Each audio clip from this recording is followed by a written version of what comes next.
Theory പോർഷനെല്ലാം നമ്മൾ discuss ചെയ്ത് കഴിഞ്ഞു. ഇനി ജൊനാഥൻ സ്വിഫ്റ്റിൻ്റെ ഗളിവേഴ്സ് ട്രാവൽസും ഈ ഓഡിയോയ്ക്കകത്ത് PB ഷെല്ലിയുടെ ഓ ടു ദ വെസ്റ്റ് വിൻഡുമാണ് നമ്മൾ ഡിസ്കസ് ചെയ്യാൻ പോകുന്നത്. അപ്പോൾ ജൊനാഥൻ സ്വിഫ്റ്റ് എന്ന് പറയുന്നത് ഗ്രേറ്റസ്റ്റ് സറ്റയറിസ്റ്റ് ആണ്. നമ്മൾ നോക്കിയായിരുന്നു പിന്നെ തിയറി പോർഷൻ പഠിച്ച സമയത്ത്. അദ്ദേഹം ഡബ്ലിൻ അയർലൻഡിലാണ് ജനിച്ചത്.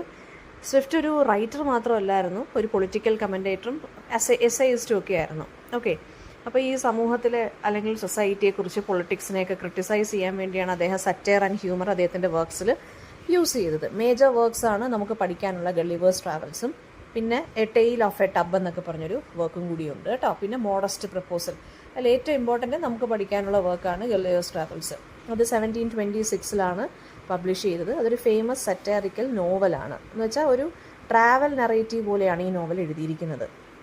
അപ്പം ട്രാവൽ നറേറ്റീവ് ആകുമ്പോൾ ഈ ബുക്കിന് 4 സെക്ഷൻ അല്ലെങ്കിൽ 4 വോയേജസ് ആയിട്ടാണ് ഡിവൈഡ് ചെയ്തിരിക്കുന്നത്. ഓക്കെ, അതിൽ ഏറ്റവും ഇമ്പോർട്ടൻ്റ് ആയിട്ടുള്ള സെക്ഷൻ അല്ലെങ്കിൽ വോയേജ് എന്ന് പറയുന്നത് ലില്ലിപുട്ടിലോട്ടുള്ള, അതായത് വോയേജ് ടു ലില്ലിപുട്ട് എന്നുള്ള സ്ഥലത്തോട്ടുള്ളതാണ്. First and most popular part of the book എന്ന് പറയുന്നത് അങ്ങനെയാണ്, അതാണ് കേട്ടോ. അപ്പോൾ ഇവിടെ അദ്ദേഹം പിന്നെ നീളം, അതായത് ടൈനി ആളുകളെ, അതായത് നീളം കുറഞ്ഞ മനുഷ്യരെ കാണുന്നു.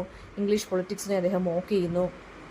ഇംഗ്ലണ്ടിനെയാണ് മോക്ക് ചെയ്യുന്നത് കേട്ടോ. ഹ്യൂമൻ പ്രൈഡിനെ, റിലീജിയസ് കോൺഫ്ലിക്ട്സിനെ, ഇതിനെയൊക്കെയാണ് അദ്ദേഹം സറ്ററൈസ് ചെയ്തിരിക്കുന്നത്. അപ്പോൾ നമുക്ക് നോക്കാം.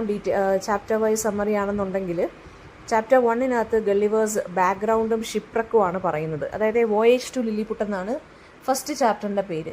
അപ്പം ഗള്ളിവർ ഇൻട്രൊഡ്യൂസ് ചെയ്യുന്നതെന്ന് വെച്ചാൽ അദ്ദേഹം ഒരു സർജനാണ്. അദ്ദേഹത്തിന് ട്രാവലിംഗ് ഒക്കെ വളരെ ഇഷ്ടമാണ്. സോ അദ്ദേഹം ഒരു ഷിപ്പ് വോയേജിൽ ജോയിൻ ചെയ്യുവാണ്. പക്ഷേ ആ ഷിപ്പ് എന്ത് ചെയ്യുകയാണ്, ഒരു സ്റ്റോമിൽ ഡിസ്ട്രോയിഡ് ആവുകയാണ്. ഗളിവർ മാത്രമേ സർവൈവ് ചെയ്യുന്നുള്ളൂ. And he swims to an unknown island. ഒരു ലാൻഡിലോട്ട് ഇയാൾ സ്വിം ചെയ്ത് പോവുകയാണ്, ഒരു പരിചയമില്ലാത്തൊരു ലാൻഡിലോട്ട്.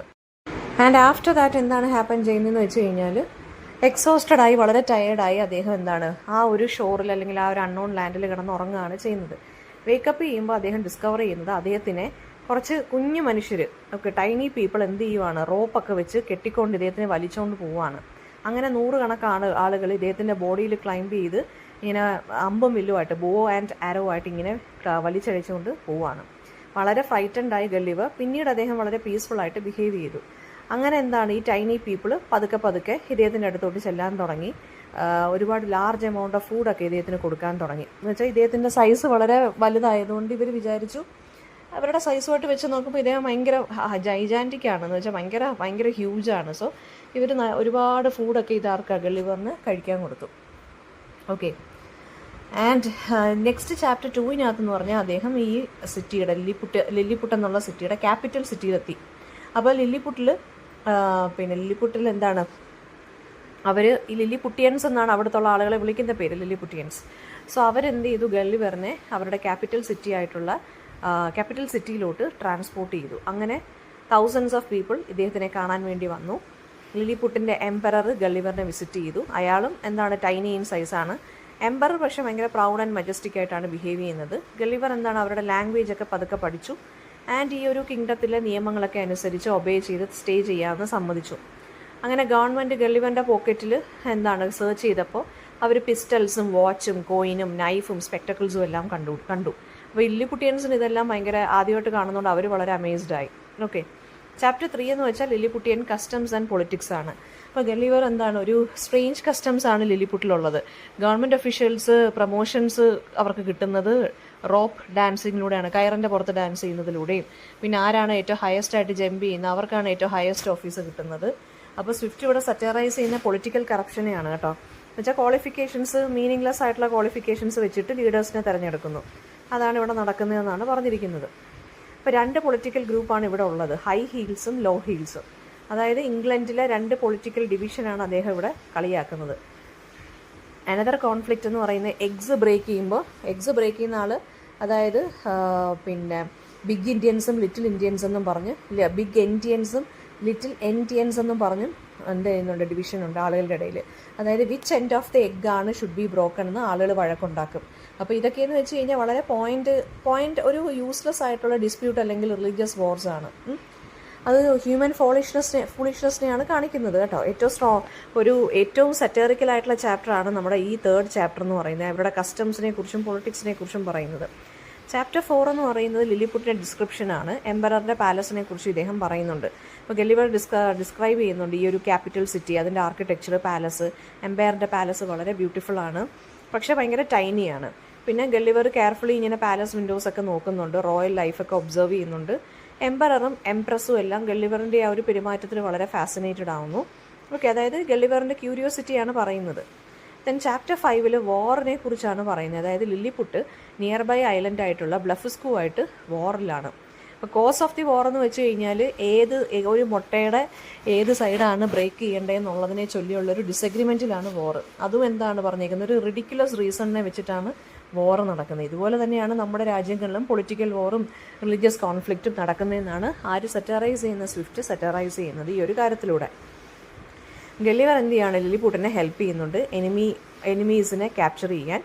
ആൻഡ് ഷിപ്സിനെയൊക്കെ ഇയാളങ്ങ് ഡ്രാഗ് ചെയ്തെടുത്തുകൊണ്ട് പോകുന്നുണ്ട്. എംപറർ എന്ത് ചെയ്യുന്നുണ്ട്, ഇദ്ദേഹത്തിനെ പ്രൈസ് ചെയ്യുന്നു. പക്ഷേ ഗള്ളിവർ റെഫ്യൂസ് ചെയ്യുന്നുണ്ട് ടു കംപ്ലീറ്റ്ലി ഡിസ്ട്രോയ് ബ്ലഫസ്കൂ എന്നുള്ള ഐലൻഡ്, ബിക്കോസ് അദ്ദേഹത്തിന് ഇന്നസെൻ്റ് ആയിട്ടുള്ള ആളുകൾ സഫർ ചെയ്യണമെന്ന് താല്പര്യമില്ല.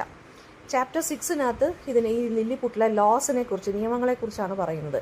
ഫ്രോഡിനെ പണിഷ് ചെയ്യുന്ന, അതായത് ഫ്രോഡുകാരെയാണ് ഭയങ്കരമായിട്ട് പണിഷ് ചെയ്യുന്നത്, തെഫ്റ്റ് അല്ല, കള്ളം ചെയ്യുന്നവരെ അല്ല. പിന്നെ കുട്ടികളെ പേരൻസിൽ നിന്ന് സെപ്പറേറ്റ് ആയിട്ടാണ് വളർത്തുന്നത്. ഓണസ്റ്റിക്ക് ആളുകൾക്ക് എന്തുണ്ട്, റിവാർഡ്സ് കിട്ടും. അപ്പോൾ ചില കസ്റ്റംസ് ഒക്കെ വൈസ് ആൻഡ് റീസണബിൾ ആണ്. പിന്നെ ചാപ്റ്റർ 7 ഗള്ളിവറിനെതിരെയുള്ളൊരു കോൺസ്പിറസിയാണ്. ചില മിനിസ്റ്റേഴ്സ് ഗള്ളിവറിൻ്റെ പോപ്പുലാരിറ്റിയിൽ ജലസായിട്ട് അവർ ട്രീസൺ അക്യൂസ് ചെയ്യുവാണ്, രാജ്യദ്രോഹം. അതായത് പിന്നെ ബ്ലഫസ്കൂ എന്നുള്ള ഐലൻഡിനെ കംപ്ലീറ്റ് ആയിട്ട് ഡിസ്ട്രോയ് ചെയ്യാൻ ഇദ്ദേഹം സമ്മതിക്കാത്ത എന്തുകൊണ്ട്, എനിമീസിനെ ഹെൽപ്പ് ചെയ്തു, പിന്നെ ഭയങ്കര പവർഫുള്ളാണ്, സോ ഗള്ളിവറിനെ എന്ത് ചെയ്യണം, കൊല്ലണം എന്നൊക്കെ പറഞ്ഞ്, അല്ലെങ്കിൽ എങ്ങനെ കൊല്ലണമെന്നാണ്, അദ്ദേഹത്തിന് കണ്ണ് കെട്ടിയിട്ട് ഭക്ഷണം കൊടുക്കാതെ സ്റ്റാർവ് ചെയ്യിപ്പിച്ച് കൊല്ലണമെന്ന്.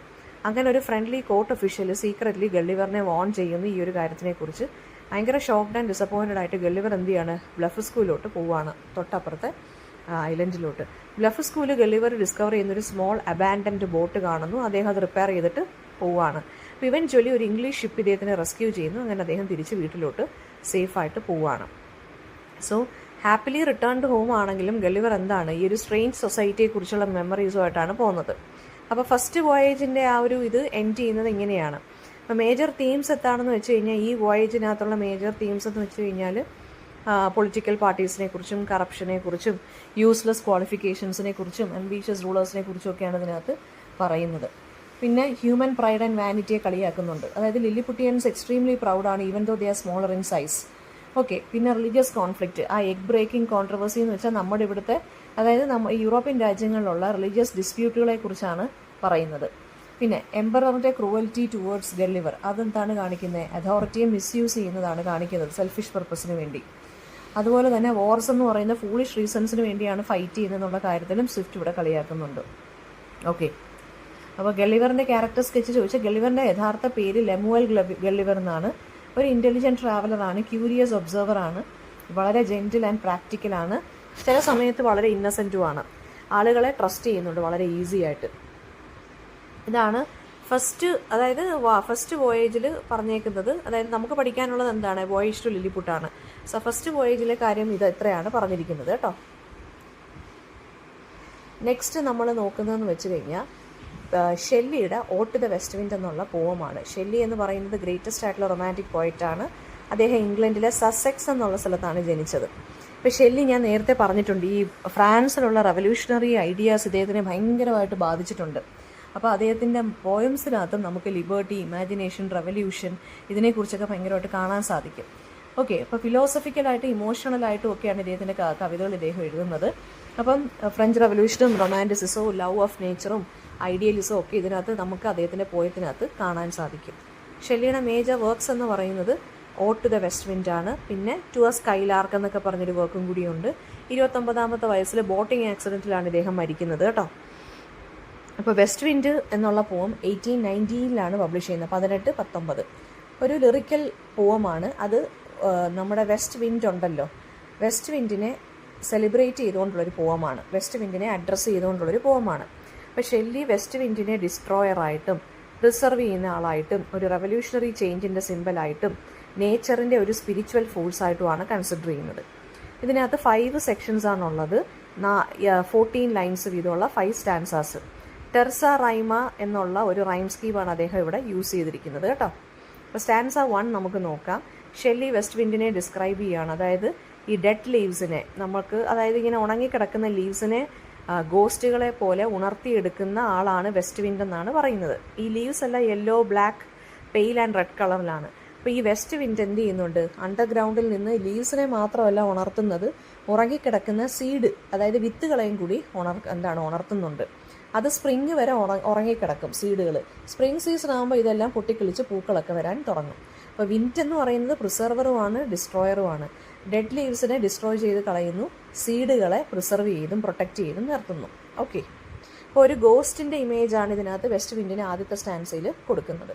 അപ്പോൾ ഫസ്റ്റ് സ്റ്റാൻസയ്ക്കകത്ത് ഡെത്തിനെ കുറിച്ചും പറയുന്നുണ്ട്, റീബർത്തിനെ കുറിച്ചും പറയുന്നുണ്ട്, അതായത് ഉണങ്ങിയ കരിയിലകളെ കുറിച്ചും പറയുന്നുണ്ട്.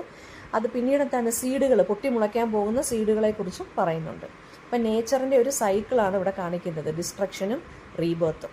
ഓക്കെ, അപ്പോൾ ഷെല്ലി ഇവിടെ റെവല്യൂഷനെ അങ്ങനെ തന്നെയാണ് കാണുന്നത്. അതായത് പഴയ സിസ്റ്റംസ് ഒക്കെ മരിക്കണം, എന്നാലേ പുതിയ സിസ്റ്റത്തിന് വരാൻ സാധിക്കുകയുള്ളൂ, പുതിയ മാറ്റത്തിന് അത് വഴിത്തിരിവാവുകയുള്ളൂ.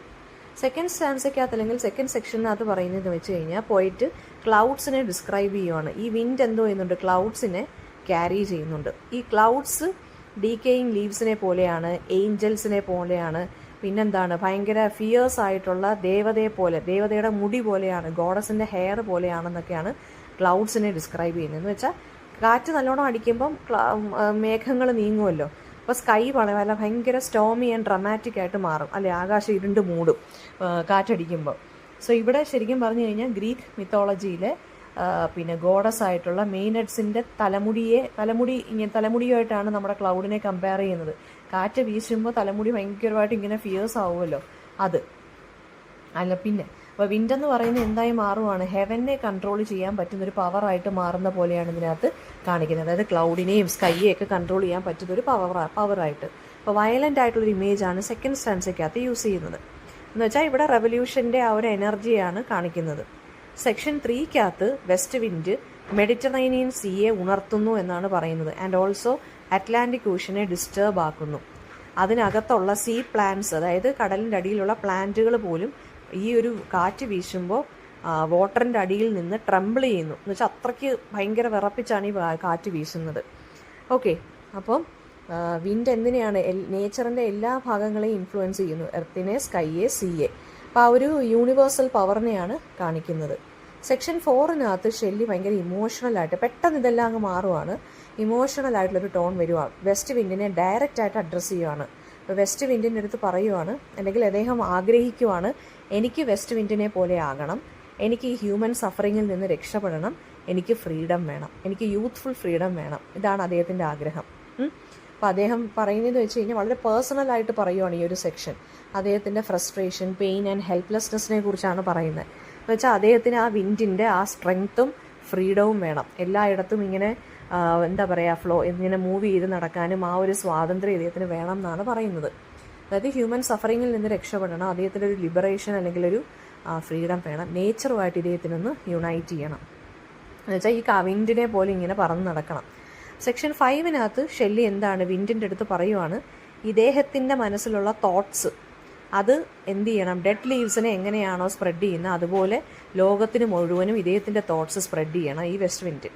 ആൻഡ് ഓൾസോ ഇദ്ദേഹത്തിൻ്റെ തോട്ട്സ് എന്ന് വെച്ചാൽ മെയിൻലി എന്താ ഉദ്ദേശിക്കുന്നത്, ഇദ്ദേഹത്തിൻ്റെ കവിതകൾ എന്നിട്ട് ഈ മൊത്തം ലോകത്തും ചേഞ്ച് അല്ലെങ്കിൽ ഒരു വിപ്ലവം അല്ലെങ്കിൽ റെവല്യൂഷൻ സൃഷ്ടിക്കണം. അത് ആരെ കൊണ്ടേ പറ്റത്തോളം എന്നാണ് പറയുന്നത്, വെസ്റ്റ് വിൻഡിനെ കൊണ്ടേ പറ്റത്തോളം എന്നാണ് പറയുന്നത്. ഈ സെക്ഷൻ്റെ ഏറ്റവും അവസാനമാണ് ഫൈനലായിട്ടുള്ളൊരു ഫേമസ് ലൈൻ വരുന്നത്, if winter comes can spring B far behind. എന്ന് വെച്ച് കഴിഞ്ഞാൽ സഫറിങ് ഉണ്ടെങ്കിൽ, വിൻ്റർ എന്ന് വെച്ച് കഴിഞ്ഞാൽ ഒരു ഡെഡായിട്ടുള്ളൊരു സീസണാണ്. എന്ന് വെച്ചാൽ എല്ലാം ഭയങ്കര ഡോർമെൻ്റ് ആയിട്ട് കിടക്കുവാണ്, എങ്ങും കോൾനെസ് അല്ലെങ്കിൽ സ്റ്റിഫ്നെസ് ആണ്, അല്ലേ. സോ ആ ഒരു വിൻ്റർ വരുമ്പോൾ സ്പ്രിങ്ങിന് വരാതിരിക്കാൻ പറ്റുമോ എന്ന് വെച്ചാൽ വിൻ്റർ കഴിഞ്ഞാൽ ഉടനെ സ്പ്രിങ് വരണം എന്ന് വെച്ചാൽ ഹോപ്പാണ്. സഫറിങ്ങിന് ശേഷം എന്തായാലും ഒരു പോസിറ്റീവായിട്ടുള്ള അല്ലെങ്കിൽ ഒരു ഹോപ്പ് എന്തായാലും ഹാപ്പൻ ചെയ്തിരിക്കണം. അപ്പോൾ ഇവിടെ പോയിട്ട് എന്താ പറയുന്നത് വെച്ചാൽ ഒരു മാറ്റം വേണം. അപ്പോൾ പോയട്രിയിലൂടെ അദ്ദേഹത്തിന് എന്ത് ചെയ്യണം, സൊസൈറ്റിയിൽ ഒരു മാറ്റം അല്ലെങ്കിൽ ട്രാൻസ്ഫോർമേഷൻ കൊണ്ടുവരണം. അപ്പം ഇവിടെ ഹോപ്പ് അല്ലെങ്കിൽ റെവല്യൂഷൻ, പവർ ഓഫ് പോയട്രി ഒക്കെയാണ് ഇദ്ദേഹം ഇവിടെ ഉദ്ദേശിക്കുന്നത്. അപ്പോൾ ഇതിനകത്ത് വരുന്ന മേജർ തീംസ് എന്താണെന്ന് വെച്ചാൽ പവർ ഓഫ് നേച്ചർ വരുന്നുണ്ട്, ഡിസ്ട്രക്ഷനെ കുറിച്ചും റീബേർത്തിനെ കുറിച്ചും സംസാരിക്കുന്നുണ്ട്. പവർ ഓഫ് നേച്ചർ എന്ന് വെച്ചാൽ ഈ വെസ്റ്റ് വിൻഡ് എന്ന് പറഞ്ഞ നേച്ചറിൻ്റെ ഒരു ഭാഗമാണ്, അത് ഭയങ്കര സ്ട്രോങ് ആണ്. ഡിസ്ട്രക്ഷനും റീബർത്ത് എന്ന് വെച്ചാൽ വിൻഡ് എന്താണ്, പഴയ കാര്യങ്ങളെ ഡിസ്ട്രോയ് ചെയ്യുന്നു, പുതിയ ലൈഫിനെ പ്രിപ്പയർ ചെയ്യുന്നു. റെവല്യൂഷനെയാണ് ഈ വിൻഡ് കാണിക്കുന്നത് അല്ലേ, പൊളിറ്റിക്കൽ ആൻഡ് സോഷ്യൽ റെവല്യൂഷൻ, അല്ലെങ്കിൽ ഈ കവിത അതിനെയാണ് സൂചിപ്പിക്കുന്നത്. പിന്നെ പോയറ്റ് ഇവിടെ എന്തായിട്ട് മാറുവാണ്, ഹ്യൂമാനിറ്റിയെ അദ്ദേഹത്തിൻ്റെ കവിതയിലൂടെ ട്രാൻസ്ഫോം ചെയ്യണമെന്ന് പറയുവാണ്. അപ്പോൾ ഇതിൽ യൂസ് ചെയ്തിരിക്കുന്ന ലിറ്റററി ഡിവൈസ് എന്ന് വെച്ചാൽ ഈ വിൻഡിനെ ഒരു ലിവിങ് ബീയിങ് ആയിട്ട് കമ്പയർ ചെയ്യുകയാണ് അല്ലെങ്കിൽ ട്രീറ്റ് ചെയ്തിരിക്കുകയാണ്. ഈ ഒരു ഫിഗർ ഓഫ് സ്പീച്ചിനെയാണ് നമ്മൾ പേഴ്സോണിഫിക്കേഷൻ എന്ന് പറയുന്നത്. ഓക്കെ, പിന്നെ അപ്പോൾ ഓട്ട് ദ വെസ്റ്റ് വിൻഡ് എന്ന് പറയുന്ന ഒരു ഫൈനസ്റ്റ് ആയിട്ടുള്ള റൊമാൻറ്റിക് പോമാണ്. കാരണം അതിനകത്തൊരു പേഴ്സണൽ ഇമോഷൻ വരുന്നുണ്ട് അല്ലേ. നമ്മുടെ പോയറ്റിൻ്റെ പേഴ്സണൽ ആയിട്ടുള്ള കാര്യങ്ങൾ അദ്ദേഹം അവിടെ ഡിസ്കസ് ചെയ്യുന്നുണ്ട്, നേച്ചറിനെ വർഷിപ്പ് ചെയ്യുന്നുണ്ട്. നേച്ചറിനെ ഇവിടെ റെപ്രസെൻ്റ് ചെയ്യുന്നത് വെസ്റ്റ് വിൻഡിനെയാണ്. പിന്നെന്താണ്, അദ്ദേഹത്തിൻ്റെ പൊളിറ്റിക്കൽ ഐഡിയലിസം ഉണ്ട്, അതായത് മാറ്റം കൊണ്ടുവരണമെന്ന് പറയുന്നുണ്ട്. ഇതൊരു മ്യൂസിക്കൽ ലാംഗ്വേജിലുമാണ് എഴുതിയിരിക്കുന്നത്. സോ ഇത്രയും കാരണങ്ങൾ ഉള്ളതുകൊണ്ടാണ് ഇതൊരു റൊമാൻറ്റിക് പോമായിട്ട് മാറുന്നത്.